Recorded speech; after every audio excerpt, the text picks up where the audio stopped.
The sword saintess, Nia, looked stunned. They were just a group of big variants before, and now they've evolved to overlord level. Don't mess with me, girl. They jumped from big variant to overlord in less than a year, exclaimed Spearman Marshall, completely floored. Before arriving, he had thought a group of goblins wouldn't pose much of a threat. Now, hearing this, he struggled to process the revelation. It was unheard of. Nia snapped irritably. I said, call me Alice. All right, Alice. Let's finish this. Marshall chuckled, brushing off the tension. He activated his skill, super tier combat skill earth walking technique, and dove underground, preparing to strike again. Brutal, the beast goblin overlord, grew wary, keeping a sharp eye on the ground beneath him.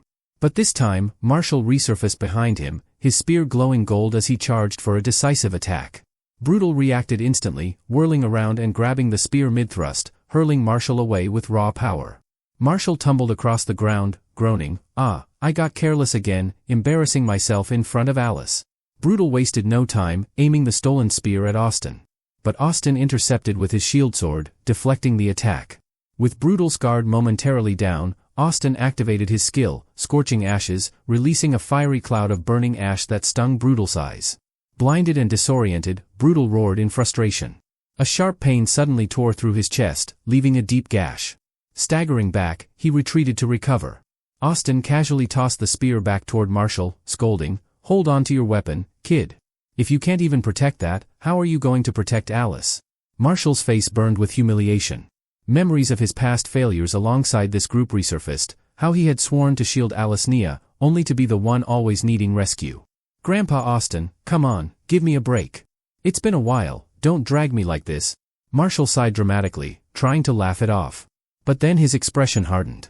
He gripped his spear tightly, resolved to prove himself. From that point on, he and Austin began coordinating their attacks with precision. Meanwhile, Emma, the team's archer, provided ranged support, sending arrows to disrupt Brutal's movements. Brutal's earlier arrogance evaporated. His muscles tensed under the overwhelming pressure. Sweat dripped from his face, he knew that a single misstep would mean his death. Damn it. That old man's sword is too strong, my skin armor can't take much more of this. Brutal thought, desperately searching for an escape. But they left him no openings. And worse, the most dangerous one, the sword saintess, had yet to make her move. As Brutal tried to strategize, an arrow flew in from a distance, striking him directly in the eye. Blood splattered everywhere. Blinded and screaming in agony, Brutal lost all sense of direction. Seizing the opportunity, Austin and Marshall launched a synchronized attack. Marshall's spear plunged through Brutal's neck, skewering it completely, while Austin's shield sword carved a massive, gaping wound across his stomach, exposing his organs. Brutal bellowed in agony, staggering as he tried to gather his strength. He let out a deafening Beast King's roar, this time enhanced with even greater power. The shockwaves knocked Austin and Marshall unconscious, leaving them sprawled on the ground. But Nia had been waiting for just this moment. She darted forward with blinding speed, her holy sword gleaming as she unleashed her strongest move, super tier sword skill Star and Moon Slash. A blazing wave of holy light erupted, piercing Brutal's chest and leaving a massive, smoking hole. The sheer force was so great that one could see right through to the other side. Brutal writhed in agony, gasping for breath. In desperation, he grabbed a nearby goblin and devoured it whole. Suddenly, his body began to regenerate at an astonishing rate. Using his innate ability, Brutal Nature, he healed his grievous wounds by consuming his kin. Austin and Marshall regained consciousness, quickly retreating to a safe distance. Seeing the beast goblin's resilience, Marshall couldn't help but shout, "How is this guy still alive?" We pierced his neck and blew a hole in his chest. Nia, calm and composed, replied, "He's overlord level. But even an overlord can be killed. One decisive blow will finish him." She began walking toward Brutal, her sword glowing ominously. Fear overtook Brutal. His bravado and defiance crumbled as he scrambled backward, trembling. Wait. I'm not here to fight. I only came for the magic ring. Please, let me go, I'll return to the Great Tomb and never bother you again. The mention of the Great Tomb made Nia pause, her eyes narrowing. The Great Tomb, she echoed. Yes. I swear, I'm just here for my magic ring. It was stolen from me. Blame him for taking it. Brutal pleaded desperately, pointing toward Philemon. Marshall turned to the Count, raising an eyebrow. Philemon, did you take this goblin's ring? Philemon shook his head vigorously, utterly baffled.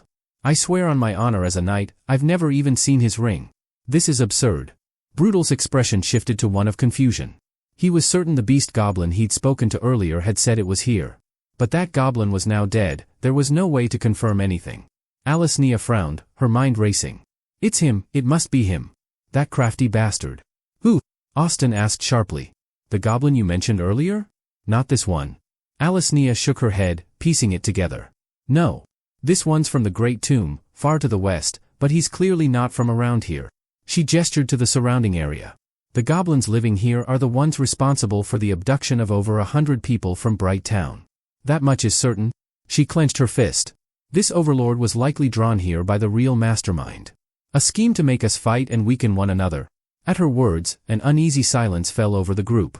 The idea that a goblin could orchestrate such a plan sent shivers down their spines. Everyone stood in stunned silence, their expressions a mix of disbelief and alarm. This was a level of cunning that surpassed anything they'd ever encountered, a foe who masked his brilliance with an appearance of weakness and stupidity, deceiving them completely. Brutal, sensing the shift in the atmosphere, hastily spoke up. Yes, that must be it. We've got no grudge between us, so I'll just leave now, all right? As he tried to stand, Austin stepped forward, slamming his foot down to pin Brutal to the ground. Alice, what do we do with him?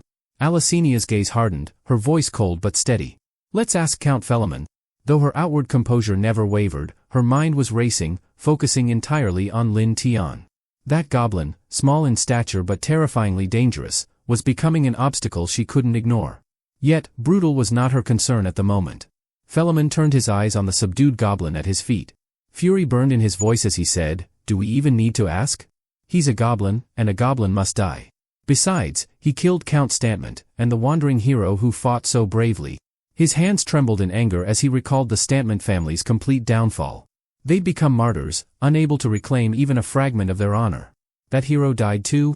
Alasnia murmured, her expression briefly softening. She had known the wandering hero, a weak but determined soul who dreamt of legendary deeds. But such figures were all too common in this world, and she quickly set aside the thought. Philemon let out a heavy sigh, grief and respect mingling in his voice.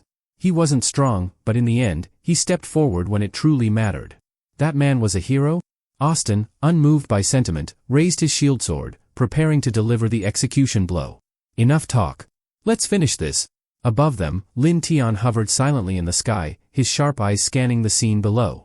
From his vantage point, he could see the devastation his enemies had caused among the goblin ranks, their corpses strewn across the battlefield. His lips twisted in frustration. Damn it, he muttered under his breath. With all these bodies, I could have built an entire army of hero-variant minions. Determined not to let the group gain the upper hand, Lin Tian channeled the wind element into a powerful attack. 50 units of energy condensed into a single, devastating strike, which he unleashed toward Alasinia's party below.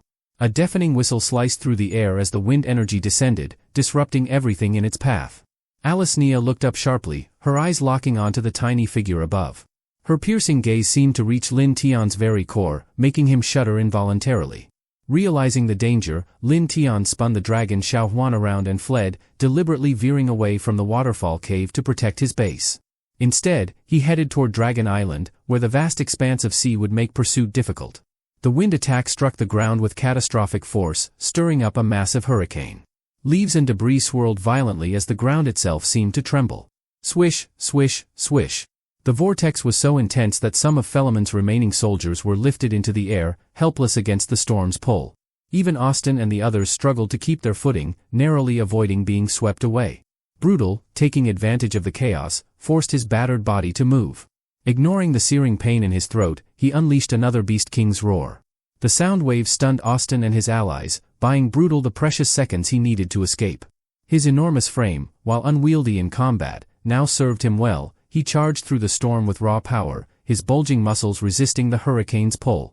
Emma tried to draw her bow, but the raging winds made it impossible to aim. Meanwhile, Alasnia, the only one capable of action, remained focused on Lin Tian. Her cold, unrelenting eyes tracked his every move. "I won't let you escape," she whispered, her tone a solemn vow. Leaping into the storm, Alasnia allowed the winds to lift her skyward. The hurricane propelled her higher until she could see Lin Tian clearly. Her breath caught for a moment. A goblin? How is that possible? But her shock didn't last long. She quickly realized that his ability to ride a dragon meant he was far from ordinary. Raising her sword, she activated her skill, Iron Gale. Blades of sword chi, sharp and devastating, shot toward Lin Tian like missiles, cutting through the hurricane without losing their speed or power. Lin Tian yanked Xiao Huan to the side just in time, narrowly avoiding the deadly barrage. The shockwaves from the strikes, however, rocked the dragon violently. The sword chi carved massive trenches into the forest below, leaving a scene of utter destruction. Damn it, Lin Tian growled, his grip tightening on Xiao Huan's reins. This woman's insane. He pushed the dragon harder, putting as much distance as possible between himself and Alicenia. But even as he fled, he could feel her presence, relentless and unforgiving. Her vow to kill him rang in his ears, a constant reminder of the danger he faced. Finally, after reaching the sea, Alicenia halted her pursuit, watching as Lin Tian disappeared into the horizon. "I'll find you," she muttered, her voice steady and full of conviction. "No matter where you run, I'll find you." Meanwhile, Lin Tian exhaled shakily. "She's strong. Too strong.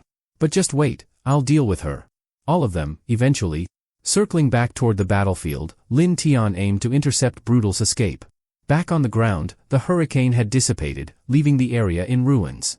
The once mighty goblin force had been reduced to scattered corpses and survivors. Of Philemon's original 1,800 soldiers, only 800 remained. Philemon surveyed the carnage, his expression grim. "That goblin, he planned this. He wanted us to destroy each other, and he nearly succeeded." Alicenia returned, her presence commanding attention. "The goblin escaped, but there's something important you need to know." Marshall turned to her, his face still pale from the hurricane's devastation. "What is it?" Alicenia's words were measured but firm. "That goblin, he looked no different from the small goblins we usually encounter. But don't let his appearance fool you. He's far more dangerous than any of us realized." Austin's brow furrowed. "A small goblin? Could it be some kind of advanced mutant variant?" "No," Alicenia replied, her voice unwavering. "This isn't just a mutation. He's intelligent. More intelligent than anyone gave him credit for." Marshall's shoulders slumped, his earlier bravado completely gone. "We underestimated him. All of us." Philemon clenched his fists, rage simmering beneath his calm demeanor. "He wanted our corpses. That's why he orchestrated all of this, so he could collect the dead." The grim realization hung in the air, unspoken but understood by everyone. Goblins were creatures of chaos, but this one was something else entirely, an enemy who could outthink even the most seasoned warriors.